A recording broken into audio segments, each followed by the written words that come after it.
folks. My next guest tonight plays Zoe on the CBS series Sybil. She also plays Madonna's lover in the upcoming film 4 Rooms. Let's take a look. Kiva, wait up.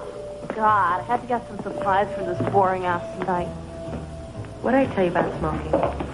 You smoke? That's right, I do, and I'm addicted. So, welcome to this week's edition of Who is a Hypocrite? That's enough, Kiva. You're not my mother. Yes, I am. Then why are we sleeping together? Hemana, hamana, humana. Ladies and gentlemen, please welcome Alicia Witt.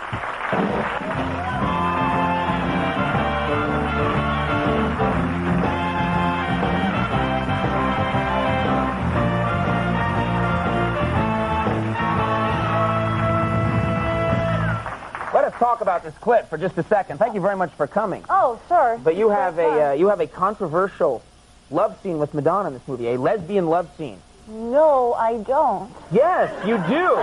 Well, I hope I enjoyed it. Tell me about it. All right. Well, the thing is, there's this rumor going around that there was this controversial kiss/love scene/racy thing going on. Mm-hmm. But in fact, all it was a simple kiss on the nose. Madonna kisses me on the nose. That's all it is. I have no idea how it... And it all got turned into this thing that people were saying. All this publicity. All these blurbs are appearing that Miramax cut it out because it was too racy, and Alice Leanders didn't like it. But that's not true. She loved it. It's been the movie, and... So all Madonna did was kiss you on the nose. That's right. The full extent of it. It was like a loving kiss, the kind of kiss you'd get on the mouth, but it was like on the nose. Exactly. That never happens to me, but that's okay.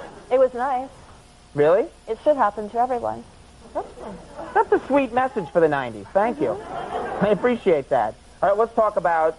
I want to inform people in case anyone doesn't know, because on Sybil, your character, very normal teenager. Yeah. All right? Yeah. But your own teenage experience was a little unusual, wasn't it? Well, the funny thing is that I'm on the show, and I'm playing this normal girl who's 17 years old, going to school, rebelling against her mother and her parents. But in fact, I never went to public school. When I was 17, I was living on my own in Los Angeles, supporting myself, playing piano at the Beverly Wilshire. And At the hotel. You were playing piano bar. In the lobby lounge. Where did you were educated by who then? Were you educated? By my parents. By your parents at home? My parents taught me at home, and it was a wonderful kind of system. Very Well, were there unusual. regular hours? I mean, your parents would wake you up at 8:30 and they would serve you cafeteria food at lunch? I mean, how would it work? I don't quite understand how. Well, it was very, very varied. We'd get up at 12 midnight sometimes if we felt like it and play the piano. Or if we got interested in a certain math or algebra subject, we could spend the entire day on that. Really? Or once there was a science project that I had, which was, in fact, my pet spider. You had a pet spider? Yeah. You're going to be on Corbin Burnson's show, I think. Okay.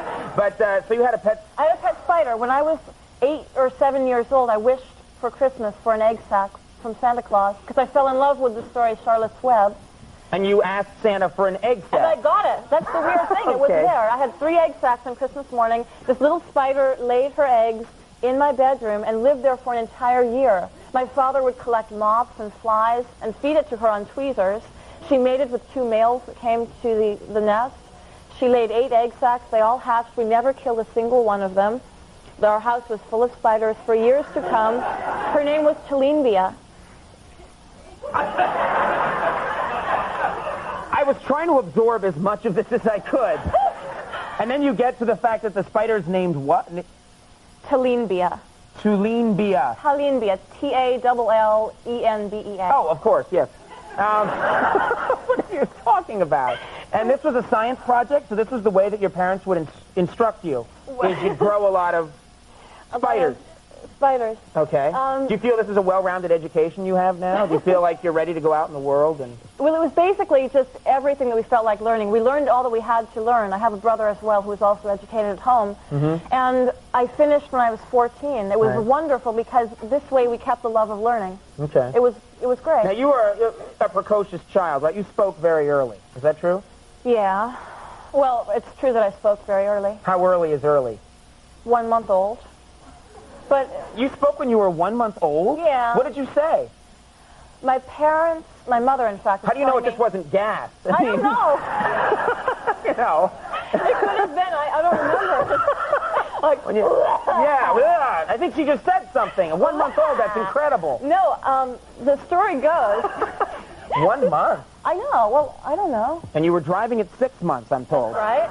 That's amazing. And Now, do you remember? I mean, I'm serious about this. 1 month old, do you remember what you said or what happened? What the story goes like is that my mother was telling me a bedtime story, and at the ending of the story, as she changed my diaper, I said the end. Really? Mm-hmm. That's very strange. I mean, what's the earliest recorded time that a baby spoke? Would probably be what, Andy? I have no idea. You haven't said a word. Yeah. You're just Thanks for there. backing me up there, Andy. I appreciate that. What I do. I sit here. Just sitting there watching the onlookings, enjoying yourself. He's observing. He's a voyeur. The checks cash the same either way. It's the beauty of the job.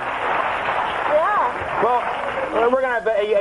Are you dating anyone right now? Just before we go, I know that that's a showbiz question that I'm legally obliged to ask. No, I'm not dating anyone right now. Okay, I asked it, and we're done. All right. Oh, wait. Oh, I have to say hello to the Sybil softball team. This is my ball, and I'm sorry it sounds funny. I had never played softball before in my life. And on the last day, we beat the nanny, and I won this ball. You beat the nanny? Yes.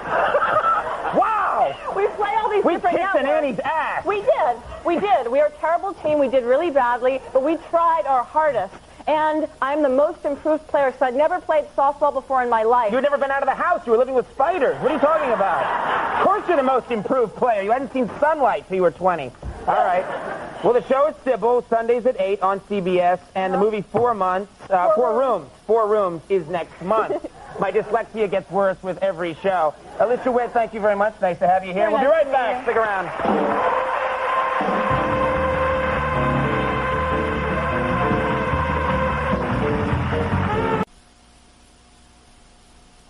That's our show of the night, folks. I want to thank my guests. Stay tuned for Friday night. Good night.